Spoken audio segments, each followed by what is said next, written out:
এখন চলছে এইচএসসি পরীক্ষা, যে পরীক্ষাটি অত্যন্ত গুরুত্বপূর্ণ আমাদের সন্তানদের জন্যে। এই পরীক্ষায় ভালো রেজাল্ট করার জন্যে কোনো আমল আছে কি না?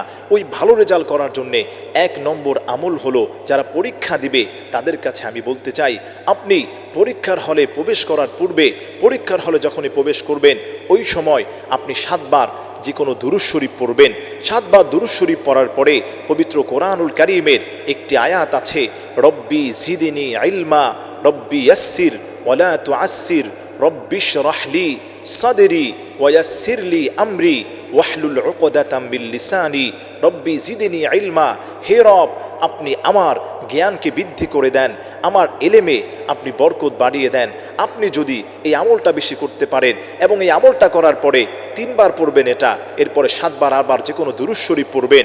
রাসূল সাল্লাল্লাহু আলাইহি ওয়াসাল্লাম বলে দিয়েছেন, মুহাদ্দিসিনে কেরামও ব্যাখ্যা করেছেন, যারা এই আমলগুলো করতে পারে আল্লাহ সুবহানাহু ওয়া তাআলা তাদের জ্ঞানের মধ্যে সমৃদ্ধি দান করেন, আল্লাহ তাআলা তাদের বুদ্ধিশক্তিকে বৃদ্ধি করে দেন, পরীক্ষায় ভালো রেজাল্ট হবে আপনার।